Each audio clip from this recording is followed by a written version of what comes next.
Nitong mga nakaraang araw lamang ay kinilala o pinarangalan ng ating Pangulo ang ating mga atletang Pinoy na lumaban sa nakaraang Asian Games sa China. At kaugnay lamang sa ating koponan sa basketball na Gilas Pilipinas ay tila naging makasaysayan na naging pagkakapanalo nito. Yun ay dahil makalipas ang 61 taon ay muli tayong nakaginto. Yan ay nagpapakita lamang na bago natin matamo ang kalwalatian ay dadaan muna tayo sa maraming pagsubok at ganito natin tingnan o unawain ang buhay Kristiyano. Bago natin matamo ang marahil ginto ng kalwalatian ay dadaan muna tayo sa marahil bakal ng pagsubok at tila ito ang hindi na unawaan ng maraming Kristiyano. Iniisip nila na kapag Kristiyano ka na, ay dapat wala ng pagsubok. Ay bagaman, maganda yan, ngunit hindi yan ang katotohanan. Pero wag natin tingnan ang pagsubok na parang negatibo lamang. Hindi po, ang pagsubok man ay pwedeng gamitin ng Diyos para sa ating paglago o maturidad. At yan ang malinaw na sinabi dito ni James kung bakit ito yung kanyang halos pag-uumpisa. Sabi niya, ituring daw nating buong kagalakan kapag tayo ay nahaharap sa sari-saring pagsubok, yamang nalalaman natin. Ibig sabihin, talagang ito yung alam ng mga Kristiyano na ang pagsubok sa ating pananampalataya ay nagbubunga ng pagtitiis. So mapapansin nyo yung ganda ng pagsubok sa buhay Kristiyano. Bagaman hindi yung pagsubok mismo yung maganda, pero ito yung pwedeng magandang pwedeng idulot nito sa atin. Pero bakit kung minsan hindi ganito ang nangyayari sa atin? Hindi ito yung nagiging bunga sa atin. Yun ay dahil mali ang nagiging pagtingin natin dito. Ang sabi ni James, ang bawat mabuting kaloob at ang bawat sakdal na kaloob ay nanggagaling sa itaas, sa Diyos. So kung ang bawat mabuting kaloob at ang bawat sakdal na kaloob ay pawang buhat sa Diyos, ay anong aasahan natin?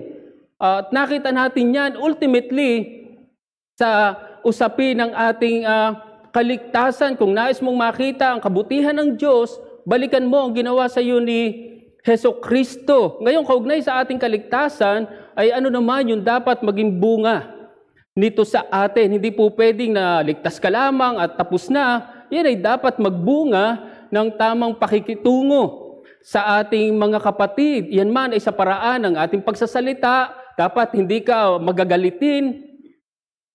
O yun man ay sa paraan ng iyong pantay na pagtingin sa iyong kapatid. At yan nga yung ating tinunghayan sa ating naging huling mensahe dito. At mula dyan, tayo po ay magpapatuloy, kaya muli ay iniimbitahan ko kayong buksan inyong mga Biblia sa Sulat ni Santiago, Kabanata 2, tutunghayan natin ang mula talatang 14 hanggang 26. Santiago 2, 14 hanggang 26. Ito po ang sinasabi, ano ang pakinabang mga kapatid ko? Kung sinasabi ng sino man na siya'y may pananampalataya, ngunit walang mga gawa, may ililigtas ba siya ng kanyang pananampalataya? Kung ang isang kapatid na lalaki o babae ay namumuhay ng hubad at kinukulang sa pagkain sa araw-araw, at ang isa sa inyo ay magsabi sa kanila, humayo kayong payapa, magpainit kayo at magpakabusog. Subalit hindi nyo sila binibigyan ng mga bagay na kailangan ng katawan. Anong pakinabang niyon? Kaya't ang pananampalataya na nag-iisa, kung ito ay walang mga gawa, ay patay. Subalit may magsasabi, ikaw ay mayroong pananampalataya at ako'y mayroong mga gawa. Ipakita mo sa akin ang iyong pananampalatayang walang mga gawa at ipapakita ko sa pamamagitan ng aking mga gawa ang aking pananampalataya. Sumasampalataya ka na ang Diyos ay iisa. Mabuti ang iyong ginagawa. Ang mga demonyo man ay sumasampalataya at nanginginig pa.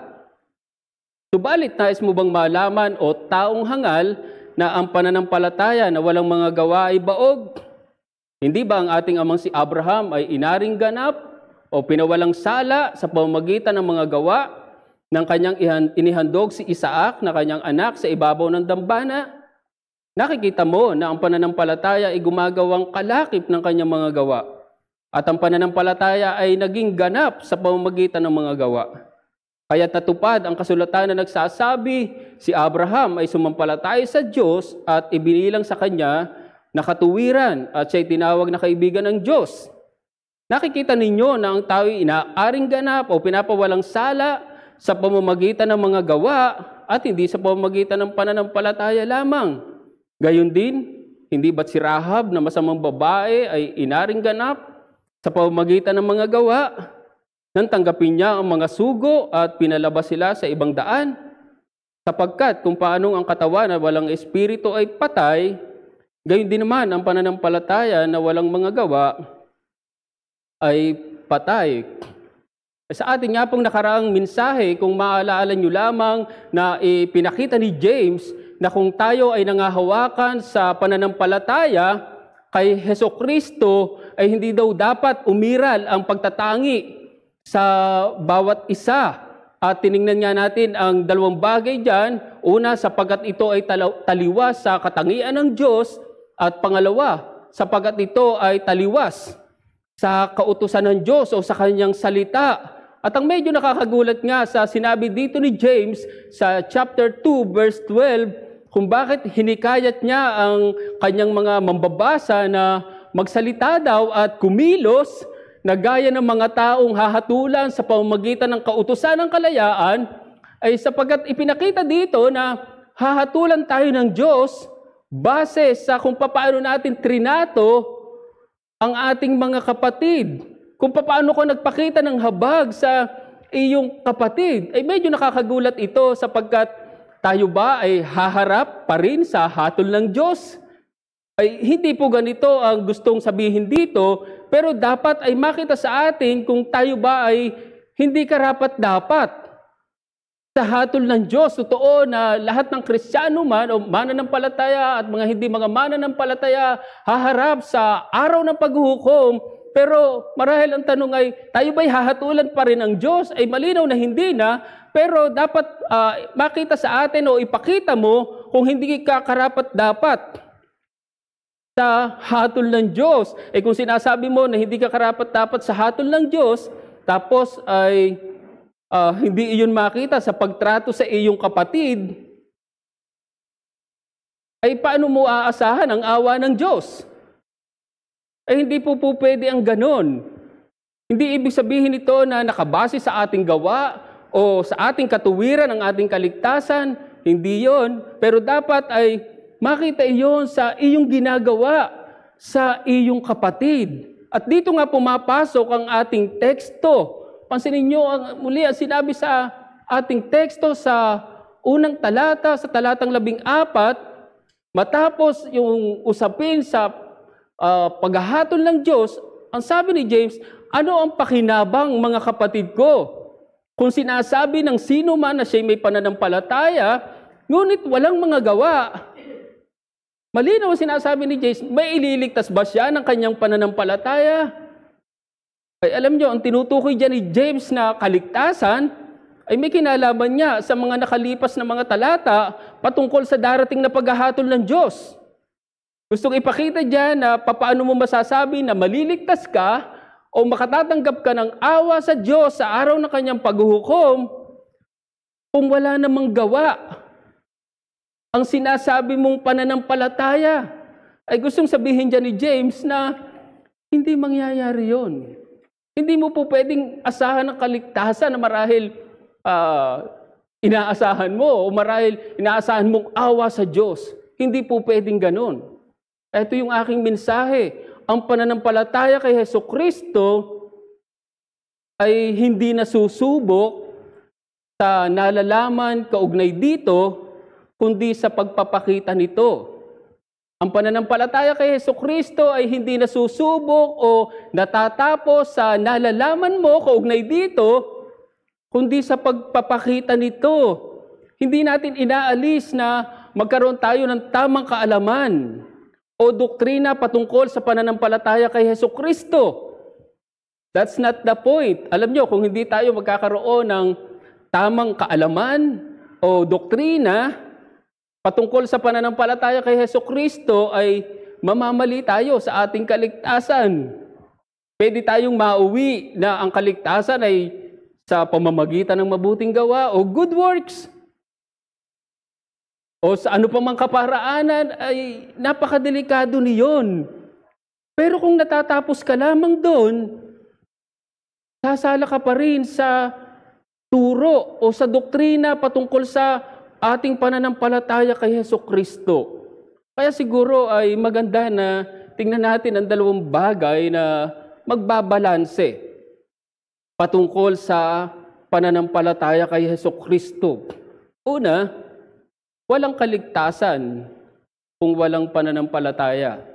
Walang kaligtasan kung walang pananampalataya. At pangalawang bagay, walang tunay na pananampalataya kung walang gawa. Walang tunay na pananampalataya o kaligtasan kung walang gawa. So yung unang bagay na marahil magbabalanse sa usapin ng pananampalataya kay Hesukristo at masasabi natin na imply din dito sa ating teksto, una, walang kaligtasan kung walang pananampalataya.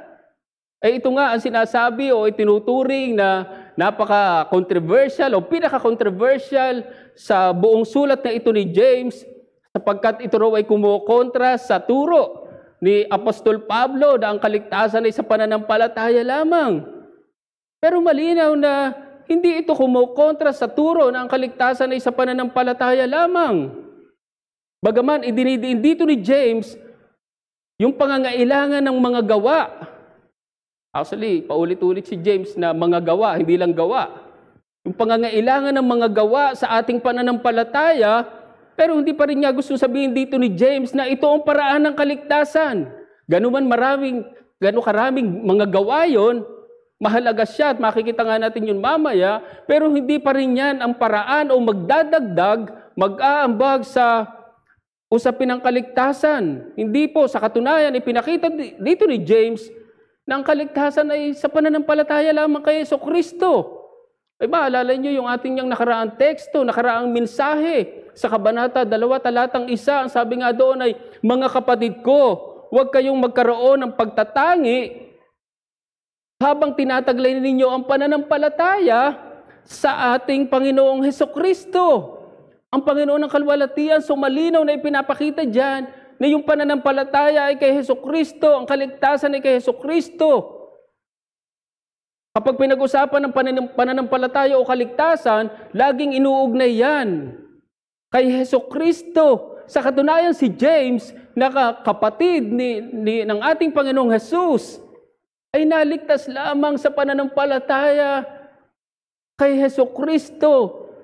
Sa kanyang kapatid, bagaman niya hindi niya inangkin na kapatid niya to, panganay na kapatid, kundi inangkin niya na siya ay alipin, pero malinaw na si James man ay naligtas sa pamamagitan ng pananampalataya kay Hesukristo. So, liban na ang tao ay manampalataya kay Hesukristo, hindi niya matatamo ang kaligtasan. Yun man ay kahit puno siya ng mga gawa. Gusto nating linawin na hindi masama ang mga gawa na kalakip sa pananampalataya kay Hesukristo. Sa katunayan, gaya nga na makita natin mamaya, kung hindi mo na ipapakita ang iyong pananampalataya, ay questionable. Ang sinasabi mong pananampalataya. Pero hindi yan ang pwede mong panghawakan sa kaligtasan. Ilang beses ko rin nabanggit na ang sulat na ito ni James ay hindi kinikilala ni Martin Luther na makakasama. Nakasama to, kino-question ito ni Martin Luther. Yun niya ay dahil hindi man lamang daw nabanggit halos ang pangalan ng ating Panginoong Hesukristo. Sa buong sulat na to, 2 beses lang kasi nabanggit ang pangalan ng Panginoong Hesukristo, chapter 1 verse 1 and chapter 2 verse 1. The rest, wala na. Bagaman, hindi ko sinasang-ayunan dyan si Martin Luther, hindi sapat ang kanyang basihan dyan, pero nauunawaan ko Ang kanyang ibig sabihin dito, yun ay dahil napakahalaga ni Hesukristo sa usapin ng pananampalataya. Sa usapin ng kaligtasan. Liban naman ng palataya ka kay Hesukristo, walang kaligtasan.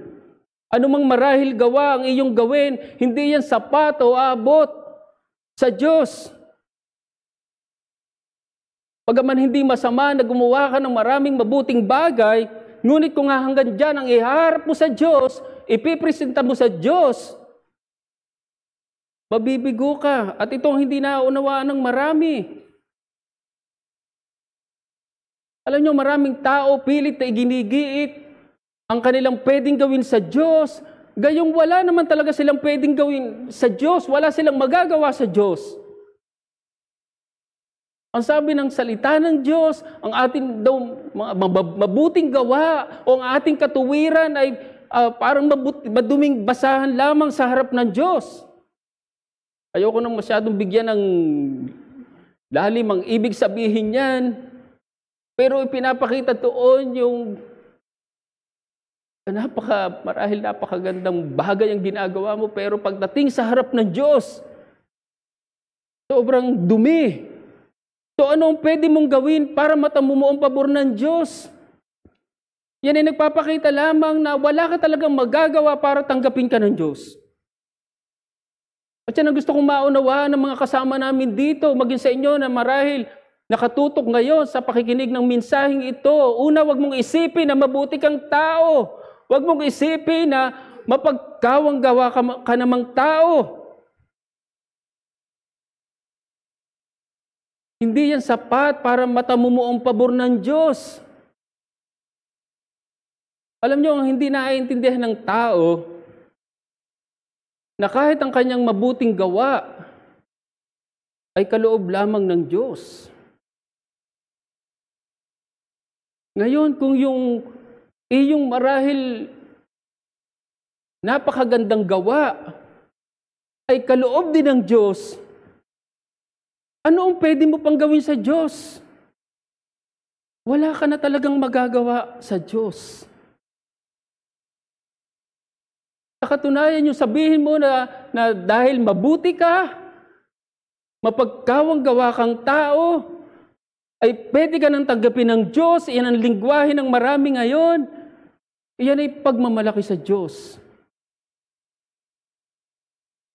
Ngayon, meron bang lugar ang pagmamalaki sa harap ng Diyos? Meron bang lugar ang pagmamalaki sa usapin ng kaligtasan?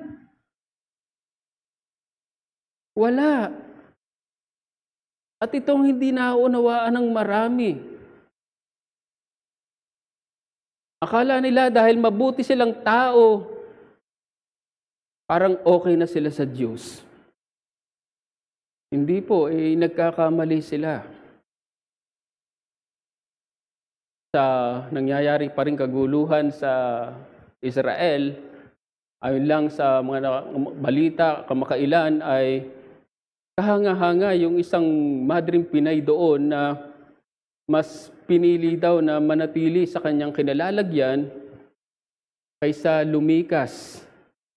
Yun ay alang-alang daw sa mga tao na pwede niyang tulungan doon. Siguro asnan ay hindi niya magawa, hindi niya makonsensya na iwanan ang mga taong ito na marahil nalalaman niya na kailangan ng kanyang serbisyo. Eh alam nyo, bagaman napakagandang bagay niyan,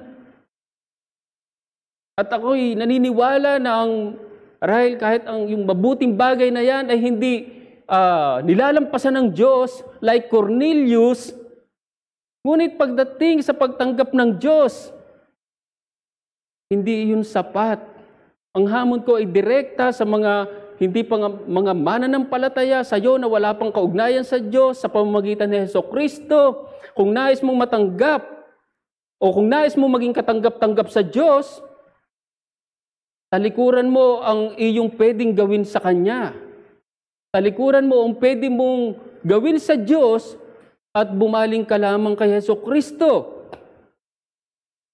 Alam nyo, kung hindi nyo tatalikuran ang iniisip yung pwede niyong gawin sa Diyos, ay hindi talaga kayo makababaling kay Hesukristo. Kasi kung iniisip nyo na pwede kayong dumiretso sa Diyos, sa inyong sarili, ay bakit nyo pa nga kakailanganin si Hesukristo? Iisang tabi mo na si Hesukristo, ngunit kailangan nyo si Hesukristo. Unang Timoteo 2, talatang 5, sapagkat may isang Diyos at may isang tagapamagitan sa Diyos at sa mga tao, ang taong si Kristo Jesus. Mga kaibigan, kailangan nyo si Hesukristo para makadako kayo sa Diyos. Hindi kayo makakadiretso sa Diyos sa inyo lamang sarili. Ang sagot ng Panginoong Jesus kay Philip, memory verse ng marami, kahit di pa ako Kristiyano, memory verse ko na itong maliit pa.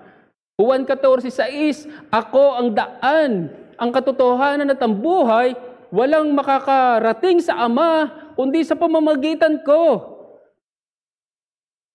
Walang sino mang pwedeng magtangka na makadadaretso siya sa Diyos sa kanyang sarili lamang. Ganyan mo makita ang iyong pangangailangan kay Hesukristo. Kung hindi nyo nakikita ang inyong pangangailangan kay Hesukristo, again, yan man ay pagmamalaki sa harap ng Diyos. Ang sabi ni Pablo, Efeso 2, talatang 8 at 9, sapagkat sa biyaya kayo naligtas, sa pamamagitan ng pananampalataya, at ito'y hindi sa pamamagitan ng inyong sarili, ito'y kaloob ng Diyos, hindi sa pamamagitan ng mga gawa, upang ang sino man ay huwag magmalaki. Mga kaibigan, kailangan nyo ang isang mapagpakumbabang puso para matamo nyo ang pabor ng Diyos.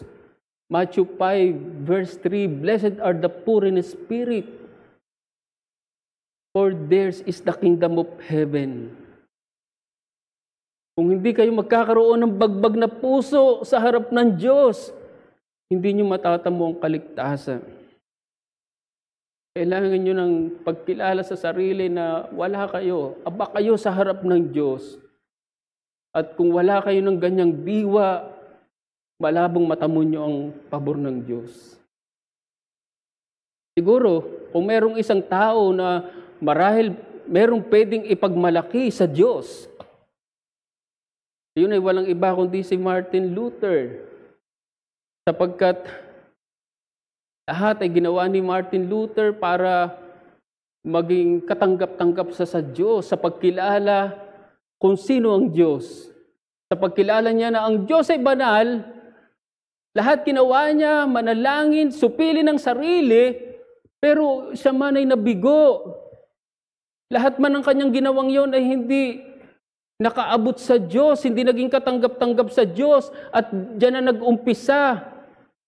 At diyan na ipinanganak ang reformasyon noong October 31, 1517. At yun nga yung turo ng pagpapawalang sala ng Diyos ay sa pamamagitan lamang ng pananampalataya, or justification by faith alone. At mahalaga na panatilihin natin ang katotohanan yon.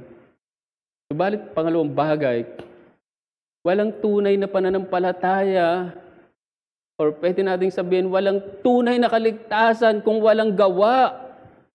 Dito nga, bagaman hindi yung gawa ang paraan ng kaligtasan, pero dapat ito yung makita sa atin.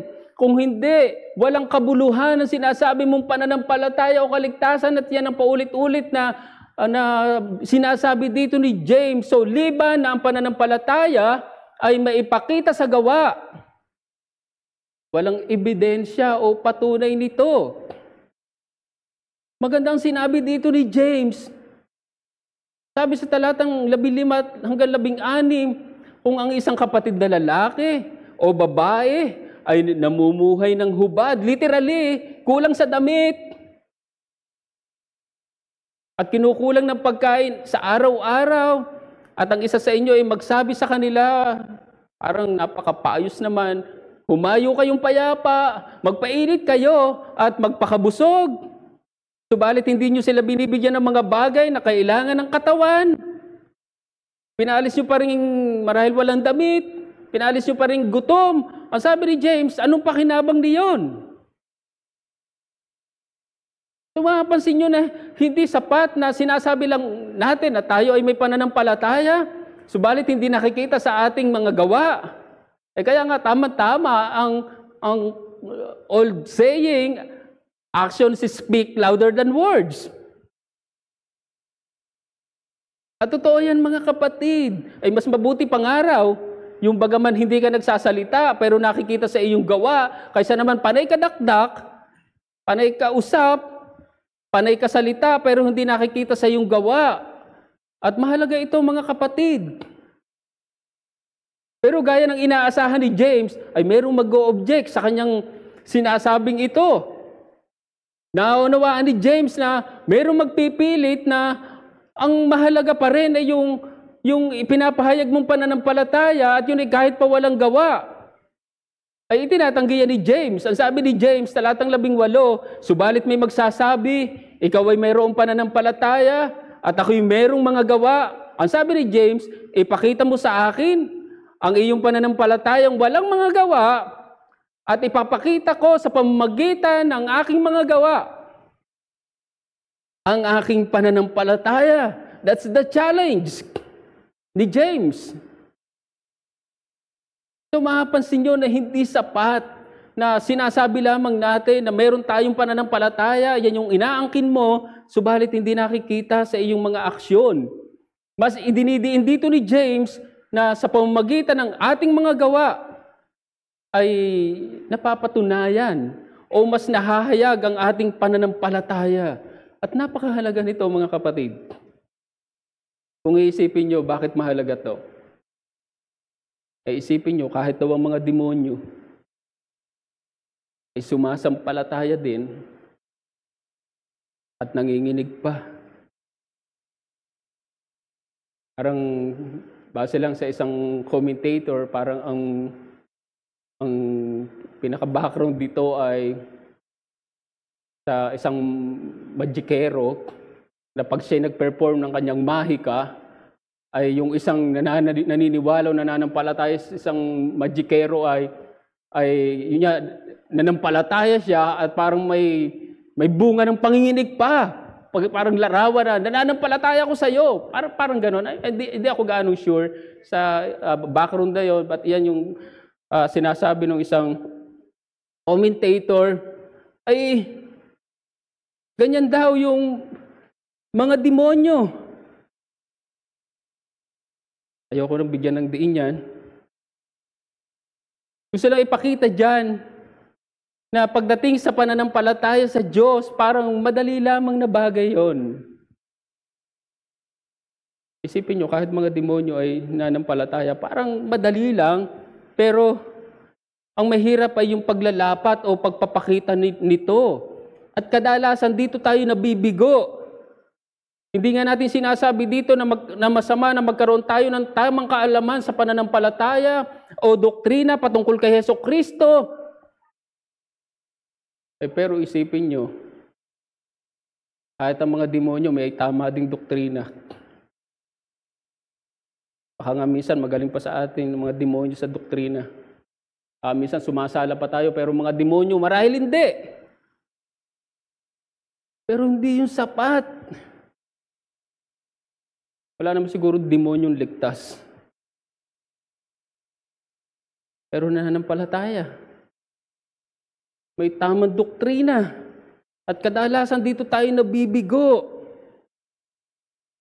Isa sa mga pula na marahil pwedeng ibato sa atin ay kung minsan masyado daw tayong magaling sa doktrina. Minsan siguro, iksasabi rin yan, marahil hindi mga reform. Ay mga reform, masyado lang kayo magaling sa doktrina, kulang kayo sa aplikasyon, kulang kayo sa pag-ibig. Ay makikipag-debate naman ako ng kaunti dyan, parang hindi naman gaano totoo yan. Pero pwede rin yung mangyari sa atin. Nakita natin na mayroong mga nangangailangan ng mga kapatid, ang mga sinulatang ito ni James, pero nabibigo sila na tulungan ng mga ito. Walang damit, marahil isa lang, walang pamalit. Pinakapos, marahil mas madalas kalamansik mura. Tapos, sige, Brad, tama kita sa panalangin. Ganda naman yun. Pero hindi sapat. Ang ginagamit ni James, anong silbi nun? Lalo pat marahil, ang pinapatungkalan ni James, marahil may kakayanan kayo. Ngayon kung ganito ang mangyayari sa atin, marahil walang silbi ang inaangkin nating pananampalataya. Talatang 17, kaya't ang pananampalataya na nag-iisa, kung ito ay walang mga gawa ay patay. Kaya huwag nating ipangalandakan na meron tayong pananampalataya kay Hesukristo. Meron tayong kaligtasan, ngunit hindi naman nakikita sa ating ginagawa, sa napaka-practical na bagay sa ating mga kapatid. Meron pong posibilidad na ang dahilan kung bakit iginigiit ng mga mambabasang ito ni James na ang mas mahalaga ay ang pananampalataya lamang ay sapagkat marahil meron silang kamalayan sa turo ni Apostol Pablo patungkol dito na ang kaligtasan o pagpapawalang sala ng Diyos ay sa pananampalataya lamang, pero malinaw na mali ang kanilang pagkaunawa sa turong ito ni Apostol Pablo. Si Apostol Pablo man ay hindi itinatanggi ang mabubuting gawa na kalakip kaugnay sa pananampalataya. Matapos niya sabihin na tayo ay naligtas sa biyaya lamang sa pamamagitan ng pananampalataya, hindi naman siya natapos doon. Sinabi niya in Ephesians chapter 2 verse 10, for we are God's workmanship, created in Christ Jesus to do good works. NIV kabisa ko, ay ang sinabi pa sa dulo, which God prepared in advance for us to do. In advance daw. Makita niyo yung balanse. Sa katunayan, sa Galatia 2, talatang 10, ay ang bilin sa kanila ay alalahanin daw yung mga dukha. Ang sabi ni Pablo ay siya daw niyang pinananabik ang gawin. So paano mo tatapusin yung sa pananampalataya lamang? Okay na yon. Ay huwag nating pagkontrahin o paglabanin ng dalawang bagay na yan. Alam niyo, mapapansin natin sa mga sunulatang ito ni James kung bakit tila binabaluktot nila o kinokontra nila ang sinasabing ito ni James ay para lamang i-justify, para lamang pagtakpan yung suportahan ang kanilang maling gawain na kanilang ginagawa sa kanilang mga kapatid. At yun ay yung hindi pagtulong o pag-abot sa kanilang pangangailangan. Alam nyo, hindi po pwede ang ganyan. Yan po ay pagsulungat mismo sa iyong inaangking pananampalataya. Ugnay sa sinabi kong madre, hindi yun aabot sa Diyos, anumang kawang gawa. Pero bilang ligtas, bilang inabot ng biyaya ng Diyos, dapat ay makita yung pagkakawang gawa. Ugnay lamang din sa election bukas, marahil poster kayong nakita at nabasa. Isang poster ng kandidatong umago sa akin ng pansin. Simple lang, ang sabi niya, makita sa gawa, hindi sa salita. Hindi ko alam kung gaano katotoo ito sa kandidatong ito. Nagdududa nga ako. Kilala ko yung kandidato. Pero maganda eh. Medyo catchy, attractive. Pero dapat ay ganito yung makita sa atin. Ang hamon ko ay direkta naman sa mga kapwa ko mananampalataya, ipakita o patunayan mo ang iyong inaangking pananampalataya kay Hesukristo sa pamamagitan ng iyong ginagawa sa iyong kapatid. Again, pansinin niyo ang sinabi ni James, talatang 20, subalit nais mo bang malaman? Ito, mabigat yung binitawan ni James, o taong hangal.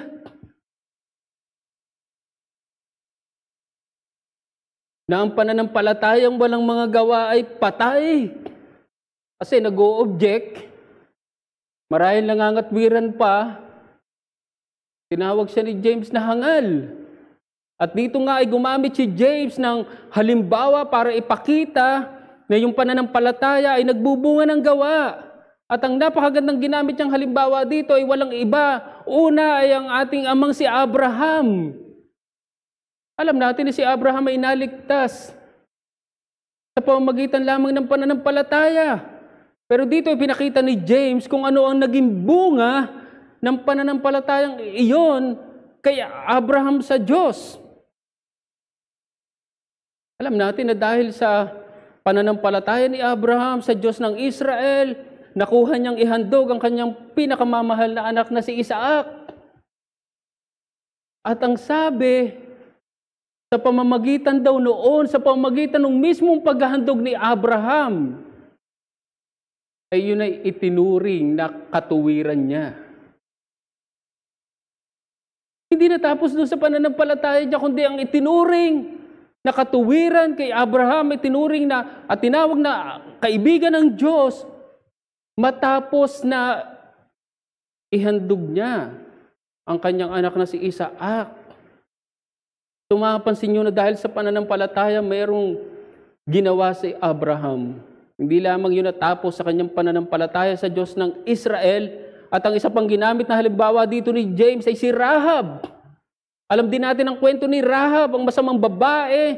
Alam natin na dahil sa kanyang pananampalataya, again, sa Diyos ng Israel, ay nakuha niyang itago ang 2 tiktik o espiya ng bayang Israel. So, diyan malinaw, sa dalawa lamang halimbawang yan ni James, ay hindi natatapos sa pag-angkin ang ating pananampalataya.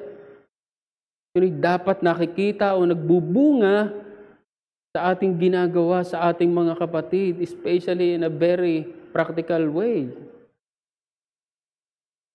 Ang napakagandang ang naging paglalarawan dito ni James, tinapos niya ang bahaging ito, itong maikling sermon niyang ito, sa bahaging ito, ay kung papaanong ang katawan daw, na walang espiritu ay patay, gayon din daw ang ating pananampalataya, kung iyon ay walang mga gawa. Diba? Kung hiwalay yung espiritu sa ating katawan, patay siya, baliwala siya. Ganun din daw yung ating pananampalataya. Kung walang mga gawa, patay din siya. Sana nga mga kapatid ay ganito ang makita sa atin sa tulong ng Panginoon. Noong October 31 nga, 1517 ay ipinanganak ang Reformation at ang pamana nga sa atin. Ginamit si Martin Luther ay ang turo na yumanig sa buong mundo sa simbahan, sa Kristyanismo ay ang turo na ang kaligtasan ay sa pananampalataya lamang. Ang pagpapawalang sala ng Diyos ay sa pananampalataya lamang, ngunit ang turo mang ito ay hindi natatapos doon, kundi iyon ay may kalakip, yun ay may kasama. Yan ang tinatawag natin na justification by faith alone, but not faith. That is alone. Ang pananampalataya natin, hindi siya nag-iisa. Dapat mayroon siyang kasama. At sana nga, biyaya ng Panginoon, ito ang makita sa atin. Nung ito nga ay aking pinagbubulay-bulayan ay kaano ba ako karapat-dapat na mangaral ng bahaging ito. But that's the challenge sa bawat isa sa atin. At iyon ay sa tulong ng Banal na Espiritu sa ating mga buhay, sa ating mga puso. At maganda yung isang bahagi sa ating hymno na awitin bilang tugon sa pinakahuling verse. Sabi dito ay, pag-ibig ang nagbubuklod sa lahat ng binanal, tagapagmana ng langit, pusong nagmamahal. So gusto ko lang bigyan ng pansin natin yung huling linyang yon, yung daw tagapagmana ng langit. ay pusong nagmamahal. Ibig sabihin, kung tagapagmana ka ng langit, ay dapat ay makita sa iyo yung isang puso na nagmamahal o handang magmahal sa iyong kapatid. Bilang tugon, awitin po natin, o kay sayang makita. Magwakas po tayo sa panalangin. Padakilan namin Diyos, aming Ama, salamat sa pagkakataon na to na muli po ay kami ay nakapagsalo-salo sa iyong dalisay na salita at minsan pa salamat sa pagpapanariwa na ang kaligtasan ay sa pananampalataya lamang kay Hesukristo, anumang marahil gawa ang aming gawin, anumang meron kami sa aming sarili, marahil maging ang aming katuwiran ay tunay o Diyos na ito ay hindi aabot sa iyong harapan. Kaya Panginoon, nawa nga ay tunay na lagi naming makita ang aming sarili na tunay na aba sa iyong harapan, kahit pa kami ng mga mananampalataya, ay lagi niyong bigyan ng isang pusong mapagpakumbaba na kinikilala na kaya lamang kami naligtas ay dahil lamang sa iyong biyaya kay Hesukristo. At ito rin nawa ang isang pang magpaalala sa mga kasama namin ngayong hapon, kasama namin sa bulwagan na to, at maging sa mga kasama namin na nasa kanilang mga tahanan, na sa kanila lamang mga sarili ay tunay na hindi ito makakaabot sa Diyos. Kaya nawa ay buong pagpapakumbaba nga nilang kilalanin ang kanilang pangangailangan kay Hesukristo. Mahabag ka sa kanila, Panginoon, at salamat din sa paalala, minsan pa, lalo pa sa amin, ang mga nag-aangkin ng pananampalataya kay Hesukristo, na tunay na ito'y makita sa aming mga gawa, lalo higit sa aming ginagawa, sa aming mga kapatid, sa aming mga kapwa, mananampalataya. At o Diyos, kinikilala namin ang aming mga kahinaan at kakapusan dito. Kami ay laging nakatingin sa aming sarili, ngunit tulungan niyo kami na tumingin sa aming mga kapatid na nakakita namin na nangangailangan at kailangan ng aming pagtulong at pag-alalay sa kanila. O Panginoon, naway pagpalain yung iglesyang ito. Alam niyo rin ang aming mga kahinaan, mga kakapusan. Tulungan niyo kami sa tulong at gabay ng Banal na Espiritu na ang iyong mga salita ay tunay na aming maisagawa, maipamuhay. Pinupuri ka namin sa mga oras na ito, at ito po ang aming samot panalangin sa pangalan ng aming Panginoong Hesus.